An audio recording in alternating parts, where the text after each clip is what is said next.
As the mother moves, what happens to the baby in the womb? Does it have any way of knowing what is occurring outside?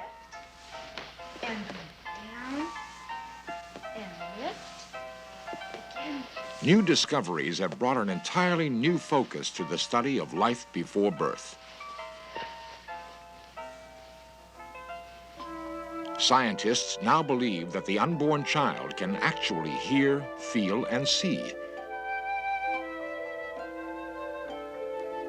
Is it possible that it can even think?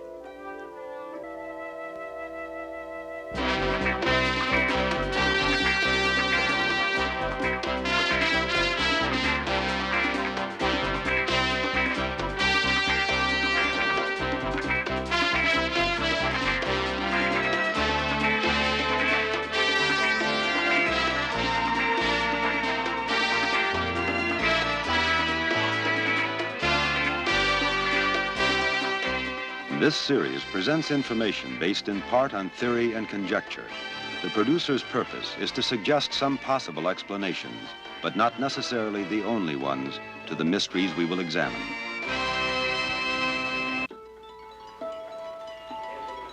There are few moments in the human experience as magical as the instant of birth.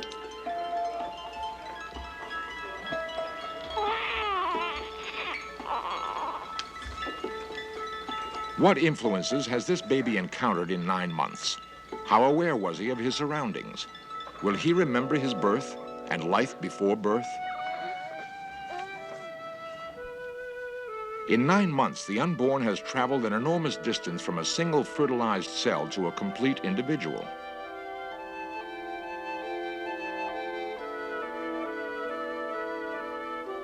From the moment of fertilization, these minute cells will transform themselves into a human fetus. 200 million cells will eventually comprise this new person. A tiny heart beats strongly after only 4 weeks. Deep in the womb, and about the size of an adult thumb, a delicate cartilage skeleton begins to take shape at 5 weeks.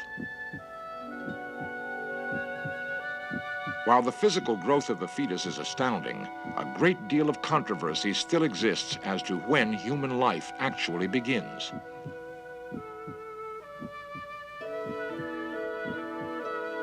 The fetus is physically complete after 12 weeks. Barely 3 inches long, it can move its head, squint, frown, and stretch its arms and legs. Between 3 and 6 months, the fetus grows to 8 inches inside these cramped quarters. Its fingernails can scratch its skin, and gender is obvious. At 18 weeks, when the bones are solid and the muscles strong, the baby can punch and kick its mother. Already, the unborn wants to suck its thumb. Soft hair grows in the last 3 months. The senses develop. Eyes open and close, and it can hear and perhaps understand the mother's world. Everything that affects a pregnant woman influences her growing fetus. During the pregnancy, Dr. Kenneth L. Jones, director of the Birth Defects Clinic at the University of California, San Diego, describes the danger of drugs on the fetus during its most vulnerable period of growth. it would appear that the first trimester of pregnancy, the first 3 months of the pregnancy, is the most critical time as far as the fetus is concerned, as far as most drugs and chemicals are concerned. And the reason for that is that that is the period when the organs are developing in the developing fetus and embryo. By the end of the first trimester, by the end of the 3rd month of gestation, the baby is completely formed.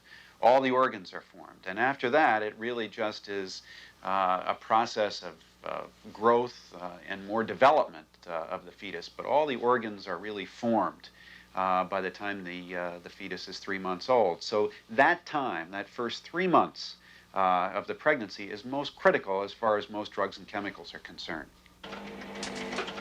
Despite these warnings, the average woman takes about 14 different drugs during pregnancy, although it is unclear what effect many of these chemicals have on the developing baby. These children were tragically deformed by the tranquilizer thalidomide, taken by many pregnant women in the late 1950s and early 1960s. There are other more commonplace agents that might harm the fetus. Drinking and smoking are a normal part of life. Now it is known that even in minimal amounts, smoking and drinking may have a detrimental effect upon the fetus throughout pregnancy. We were asked to see a group of children, all of whom were born to chronically alcoholic women. And we found that the 8 children that we saw all had some very characteristic features which made them very similar. They were all very small at the time of birth, which is to say they failed to thrive inside their mother, presumably because that high alcohol content that she was drinking was getting through her bloodstream across the baby's placenta and into the baby's bloodstream, and it was affecting the growth of the baby in utero.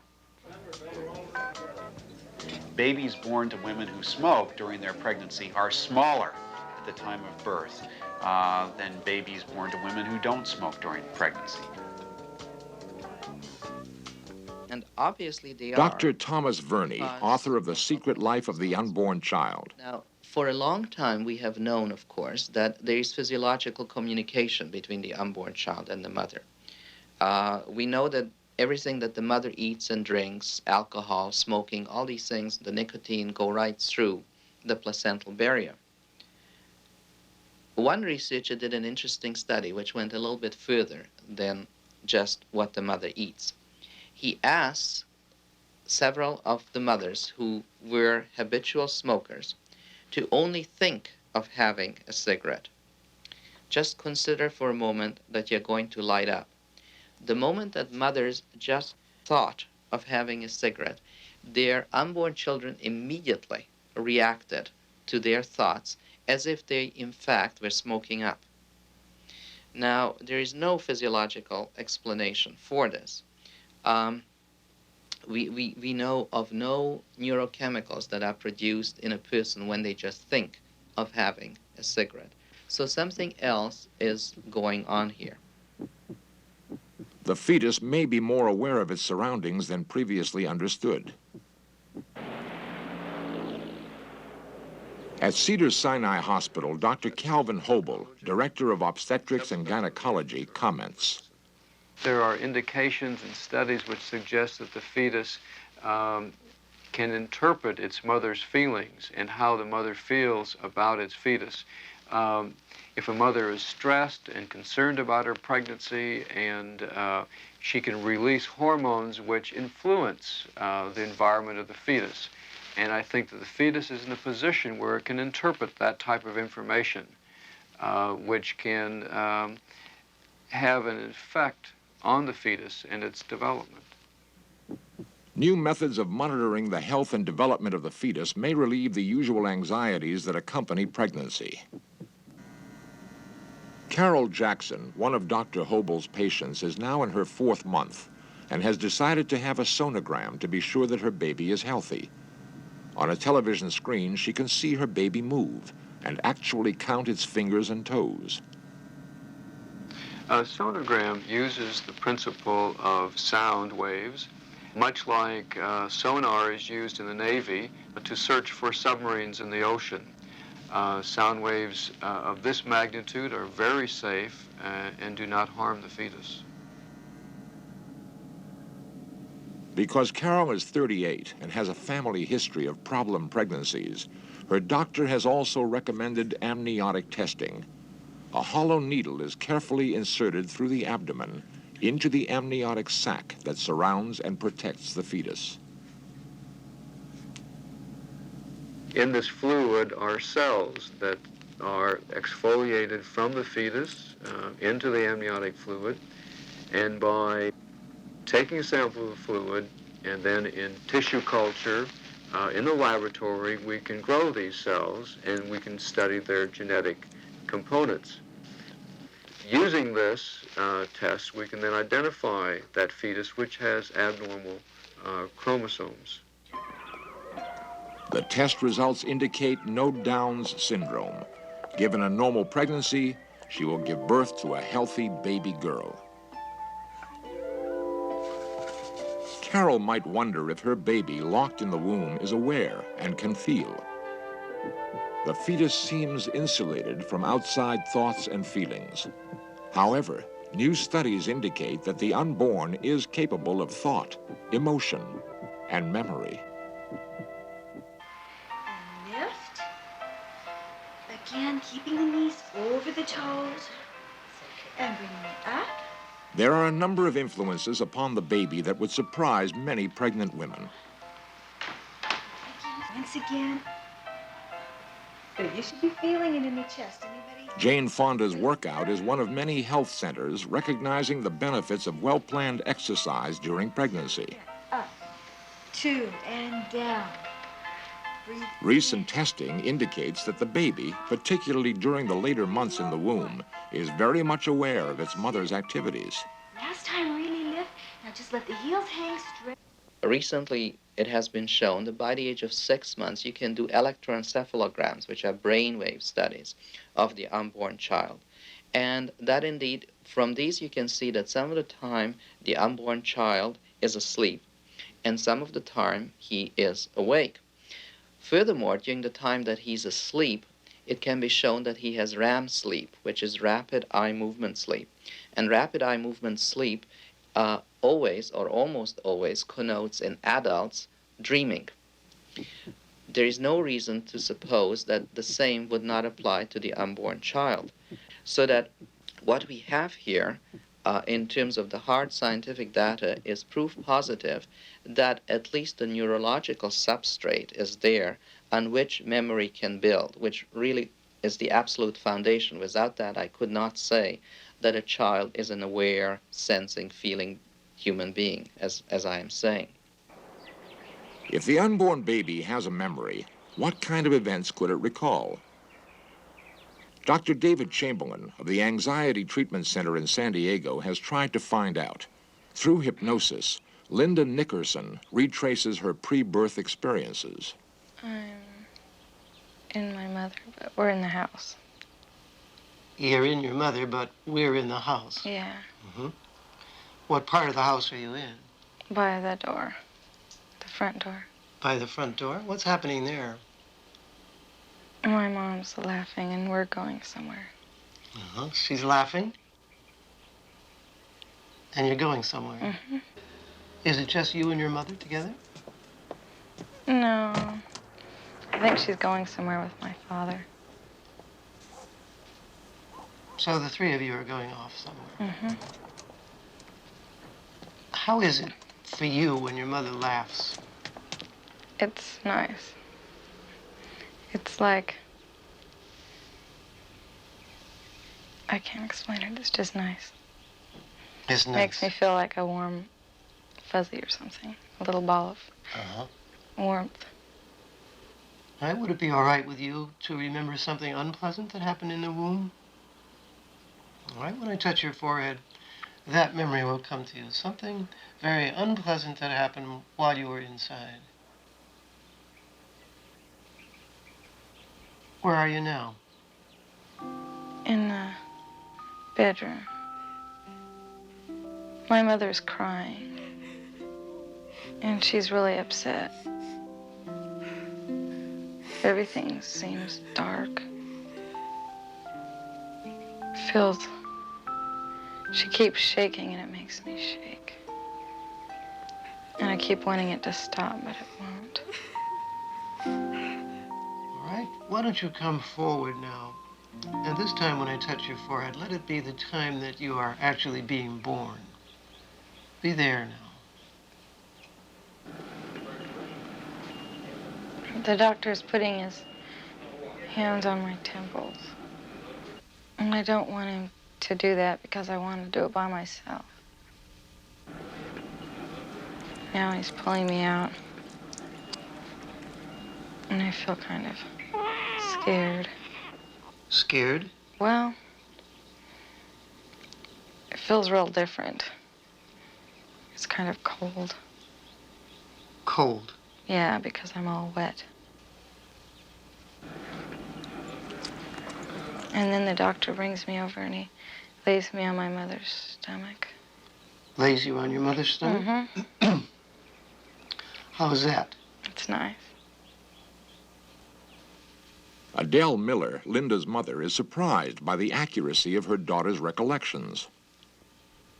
When I think back about the birth, when she was born, I thought of it as an experience that I had.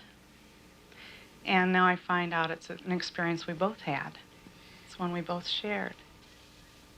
You have to appreciate the fact that in the normal operation and economy of the mind, we're always storing things. We're always filing away old experiences. This is simply the way we're built. We don't have immediate memory of everything that ever happened to us. We file it away. Naturally, things that happened long, long ago are kind of filed away the deepest. And it takes a little more work to get back to them. They are there. They are somehow recorded by the mind and held. And you have to go to a bit of effort to get at that. But hypnosis is the very best means that I know of for uncovering that material. But it's not the only means.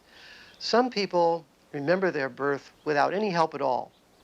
An opposing view is voiced by Dr. Elizabeth Loftus, psychologist at the University of Washington, Seattle, and author of Memory. There is a widespread belief that everything we ever experience is stored in the mind, and even if we can't get at it, potentially we could, if we could hypnotize a person or if we could electrically stimulate their brain in some way. But I have examined the evidence for this proposition, and I find there is absolutely no good evidence for the idea that everything we ever experience is stored in the mind. In fact, it seems more likely to me that some of our memories undergo transformations or alterations or distortions because of suggestions that come in later, and that original memories are no longer there. There's a lot of evidence that babies, even in utero, are able to understand what's going on, whether they happen to understand that language or not. Somehow they get the message. To many, the difficulty and pain of childbirth is as traumatic for the baby as it is for the mother. Natural childbirth, to some, is one of the means of making the first breath of life more gentle. This class teaches the father to assist the mother during labor and delivery. Pelvic rocking is real important for pregnancy because there's so much stress in the lower back. And this helps to bring the baby up out of the pelvis. After much consideration, Kim and Bob Haley have allowed In Search Of to film this most extraordinary event, the birth of their first child. Sally Berman, trained nurse midwife, assists at their side. Bob coaches Kim throughout the entire birth. The Bradley method of natural childbirth employs unusual procedures, including standing and squatting, to oxygenate the baby and move it into position. Dr. Misha Askren will deliver the baby. Emergency equipment is concealed, preserving the home-like feeling. What you're about to see is an actual natural birth, using no drugs. That's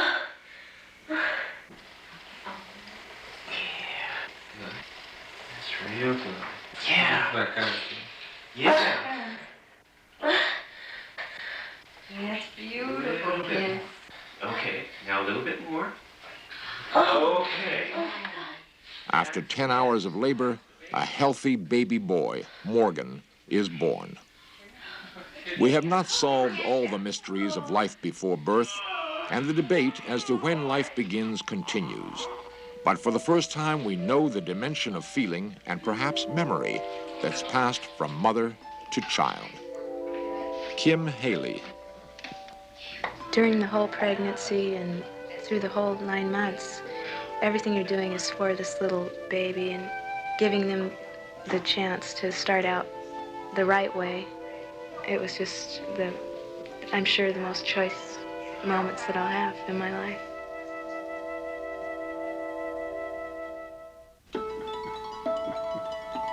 When does life before birth really begin? Dr. Jeffrey Phelan, a family practitioner and spokesman for the Right to Life organization, comments. My view and the view of contemporary biology on when life begins is that life begins with fertilization. When the sperm and the egg come together, from that point on, the human being is genetically complete. Everything that makes up a human being, the hair color, the eye color, the type of fingerprints, is determined at that time, at the time of fertilization. Dr. Hugh Anwill, director of the Los Angeles chapter of Planned Parenthood. We haven't really defined when human life begins. Does it begin in the coming together of the sperm and the egg?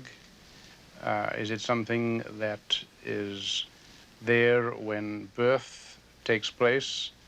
My own view is that it's somewhere in the later stages of the pregnancy. The issue is extremely sensitive and volatile. The Supreme Court has declared the mother now holds the right to terminate her pregnancy, in many cases up to 24 weeks. The court, however, did not address itself directly to the question of when does life begin.